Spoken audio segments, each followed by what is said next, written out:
सत्य एक एभली धन जहाको प्रथमे खर्च करू आउ सारा जीवन आनंद पाऊ। मिथ्या एक एपरी ऋण जेउथिरे क्षणिक सुख पाऊ आउ जीवन सारा सुझुथाऊ। नमस्कार बंधुगण, आपण मानंकु मोर एही चैनल को स्वागत।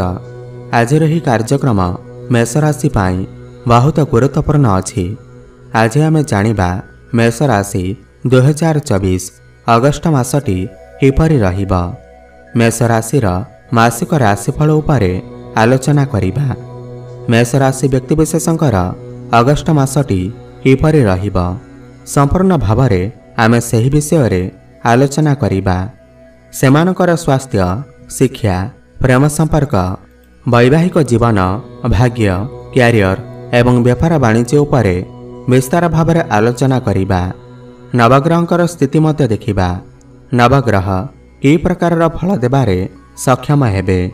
शेषरे अशुभत्व प्रदान करुथिबा ग्रहमानक पाई किछि विशेष प्रतिकार मध्य जानिबा। सेथिपाई भिडियोटी को शेष पर्यंत देखंतु। चलंतु आरंभ करिबा एही कार्यक्रम जहाँकि जन्म राशि चंद्र राशि उपर आधारित। अगस्ट मास आरंभरे मेष राशि रे नवग्रहंकर स्थिति विषय रे सर्वप्रथमे जानिबा। एहा पूर्वरु जदि आपणकर मेष राशि होई थाए एवं आपण भी ईश्वर को सच्चा हृदय भक्ति करती विश्वास करती तेबे एही भिडियोटी को लाइक करी कमेंट बॉक्स रे जय जगन्नाथ हर हर महादेव अवश्य लिखि दियंतु। ता सर्वप्रथमे जानिबा अगस्ट मासरे मेष राशि रे नवग्रहंकर स्थिति किपरि रहिबा। जेबे अगस्ट मास आरंभ हेबा तो मेष राशि रे नवग्रहंकर स्थिति किछि एही प्रकार रहिबा जेमिति आपण स्क्रीन ने देखुछंती। बंधुगण, राशि चक्रर प्रथम राशि हेउछि मेष राशि एवं आपणकर राशिर अधिपति हेउछंती मंगल देव एवं मंगल आपणकर द्वितीय भावरे विराजमान अछंती एवं तांको सहित गुरु मध्य विराजमान अछंती। आपणकर चतुर्थ भावरे विराजमान अछंती सूर्य देव। आपणकर पंचम भावरे विराजमान अछंती बुध एवं शुक्र। आपणकर षष्ठ भावरे विराजमान अछंती केतु देव एवं आपणकर द्वादश भावरे विराजमान अछंती राहु देव। आपणकर एकादश भावरे विराजमान अछंती शनि देव।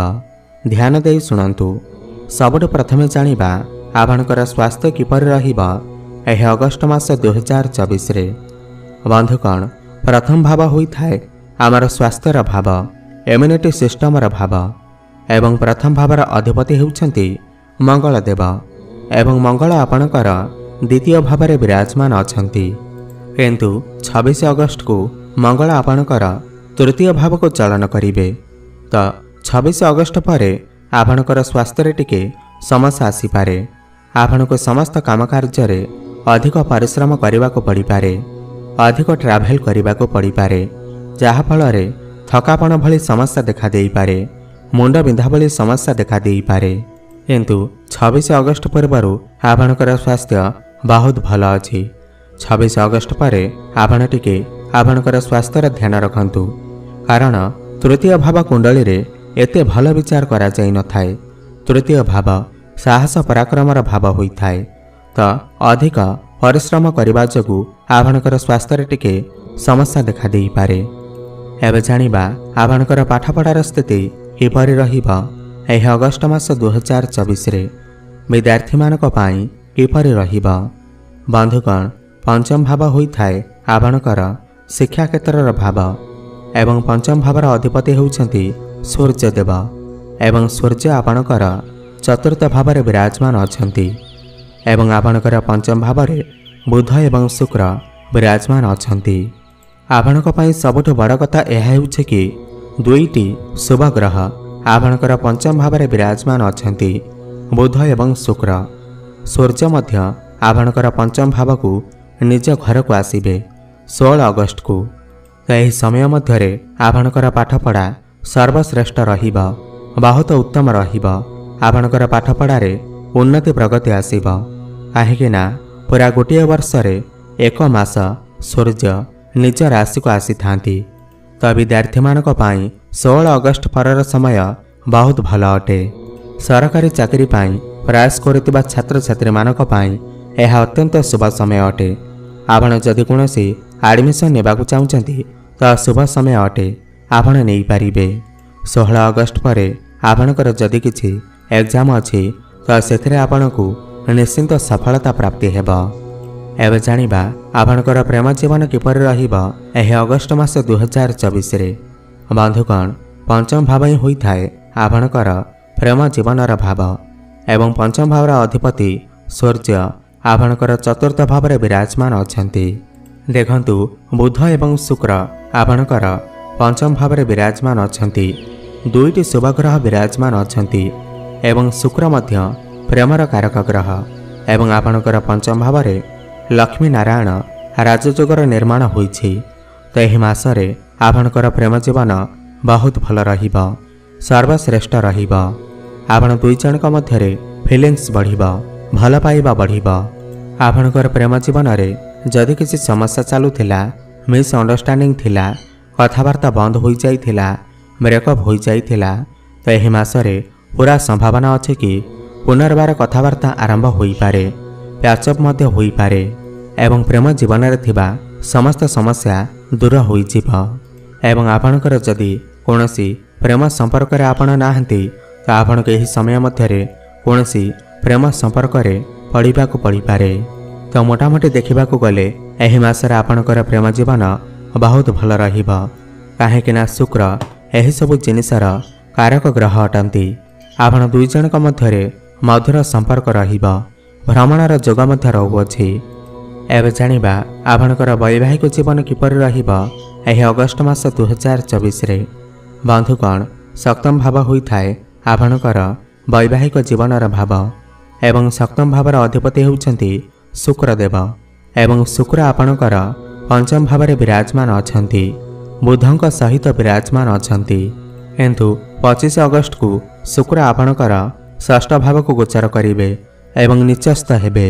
25 अगस्त पर आपणकर वैवाहिक जीवन में टिके समस्या देखा दे पारे, किंतु 25 अगस्त पूर्व आपणकर वैवाहिक जीवन बहुत भल रहिबा, काहेकिना शुक्र एठारे केंद्र त्रिकोण राजयोग बनाउछंती। 25 अगस्त पर दुईटी समस्या देखा दे पारे, होई पारे आपणकर वैवाहिक जीवन में मन मनांतर, कली झगड़ा इत्यादि देखा दे पारे, मिस अंडरस्टैंडिंग देखा दे पारे, छोट छोट कथारे कली झगड़ा देखा दे पारे, नहेले आपणकर लाइफ पार्टनर को स्वास्थ्य रे समस्या देखा दे पारे। तो 25 अगस्त पर आपण आपणकर वैवाहिक जीवन उपर टिके ध्यान रखंतु, किंतु 25 अगस्त पूर्व आपणकर वैवाहिक जीवन बहुत भल अछि। शुक्र आपणकर पंचम भाव बसी एकादश भाव को देखुछंती। आपणकर लाइफ पार्टनर को क्यारियर रे ग्रोथ आसी पारे, तांकु कोनोसी बड़ लाभ प्राप्ति होई पारे, तांकर मनस्कामना पूर्ण होई पारे। एबे जानिबा सबुठारु गुरुत्वपूर्ण विषय वस्तु जहाँकि आपणकर भाग्य, क्यारियर एवं व्यापार वाणिज्य किपर रहिबा एह अगस्त मास 2024 रे।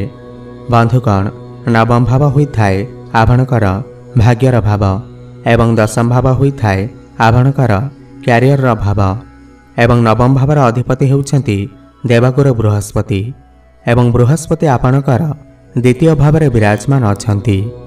देखंतु गुरु एठारे आपणकर द्वितीय भाव पूरा अगस्त मास जाक रहिबे, कौनसी राशि परिवर्तन हेबार नाही एवं गुरुंक सहित आपणकर राशिर अधिपति मंगल मध्य रहिबे। मंगल एवं गुरु परस्पर मित्र अटंती। तो एही मासरे आपणकर भाग्य बहुत भल रहिबा। गुरु एठारे बसी आपणकर दशम भाव को मते देखुछंती। आपण एही मासरे भाग्य बलरे लाभ प्राप्ति करिवे, भाग्य बलरे बहुत अधिक धन रोजगार करि परिबे, काहेकिना द्वितीय भाव धनर भाव होइथाए। तो आपण कम परिश्रम रे अधिक धन उपार्जन करि परिबे। आपण एही मासरे बहुत अधिक भाग्यशाली देखाजिबे। आपण जदि किछि बड़ कार्य आरंभ करबाकू चाहुचंती, किमा कोनोसी बड़ इन्वेस्टमेंट करबाकू चाहुचंती, किमा घरे कोनोसी शुभ मांगलिक कार्यर आयोजन करबाकू चाहुचंती, ताहेले निश्चय करि परिबे। आपणक पई शुभ समय अछि, भाग्य आपणको साथ देब। क्यारियर रो कथा हेबा जदि दशम भाव होइथाए आपणकर क्यारियर रो भाव एवं दशम भावर अधिपति हेउछंती शनिदेव एवं शनि आपणकर एकादश भाव में विराजमान अच्छा। देखु शनि एठारे बक्री अवस्थार अच्छा। यार माने होउछि एकादश भावर फल देवा सहित आपणकर दशम भावर फल मध्य देवे। एही मासरे आपणकर काम कार्य कौनसी एक बड़ परिवर्तन होई पारे। आपणकर ट्रांसफर आदि होई पारे। आपणकर व्यवहार रे परिवर्तन देखा देई पारे। आपणकर चारिपट परिवेश मध्य परिवर्तन देखा देई पारे। काहेकि ना शनि एठारे बक्री अवस्थार अछंती एवं आपणकु दशम भावर फल मध्य देवे। एही मासरे आपणक पाखकु बहुत अधिक काम आसी पारे एवं टिके अधिक परिश्रम करने को पड़ी पारे। देखंतु एही मासरे आपणक पाई परिश्रम तो रहिबो किंतु परिश्रम अनुसार आपनको फल प्राप्ति हेब। क्यारियर रे आपणकर ग्रोथ हेब। आपणकर समस्त काम कार्य बहुत सुरुखुरी होई जिवो। आपण समस्त कार्य को बहुत मन ध्यान देई करिवे एवं सफलता मध्य प्राप्ति करिवे। काम कार्य आपणको मान सम्मान प्राप्ति होई पारे। आपणकर नेम फेम मध्य बढ़िबो। ओपर ऑफिसरंकर सहायता एवं सपोर्ट आपणको प्राप्ति हेब। आपणको कोनोसी नूतन काम कार्य मध्य मिली पारे एवं जो मानक पाखरे कोनोसी चाकरी बाकरी नाही तो सेमानकु नूतन चाकरी मध्य प्राप्ति होई पारे। प्रमोशन हेबार मध्य जगह बनुअछि। काहेकि ना एही मासरे आपणकर सूर्य भल स्थिति रे अछंती। मंगल एवं गुरु बहुत भल स्थिति रे अछंती। तो काम कार्य को नहीं एही मासटी सर्वश्रेष्ठ रहिबो। व्यापार वाणिज्य कथा हेबा जदि एही मासरे आपणकर व्यापार वाणिज्य बहुत भल रहिबो। काहेकि ना आपणकर सप्तम भावर अधिपति शुक्र पंचम भावर अछंती एवं बुध मध्य पंचम भावर अछंती। बुध जे कि व्यापारर कारक ग्रह। शुक्र एवं बुध एठारे बसी आपणकर एकादश भाव को लाभ स्थान को देखुचंती। एही मासरे आपणकर व्यापार रे बहुत अधिक लाभ देखा जाउछि। आपणकर डेली इनकम रे उन्नति आसीबो। फाइनेंशियल ग्रोथ हेबो। रोजगार रे वृद्धि आसीबो। एबे जानिबा किछि उपाय विषय रे जाहाकु करिबा द्वारा एही मासरे जहाँ भी किछि समस्या रहुअछि ताहा दूर होई पारिबो। आपण एही मासरे हनुमान चालीसार पाठ करंतु शुभफल प्राप्ति हेबो एवं प्रत्येक दिन मंगलंकर बीज मंत्रर जप अवश्य करंतु। ओम क्रां क्रीं क्रूं सह भौमाय नमः 108 थर प्रत्येक दिन जप करंतु। शुभफल प्राप्ति हेबो एवं प्रत्येक दिन सूर्य को जलार्घ्य अर्पण करंतु। शुभफल प्राप्ति हेबा सहित आपणकर भाग्य रे उन्नति आसीबो। आपणकर जीवन मंगलमय हेउ एहा मोर प्रभु जगन्नाथ निकटरे एतिकी प्रार्थना। धन्यवाद।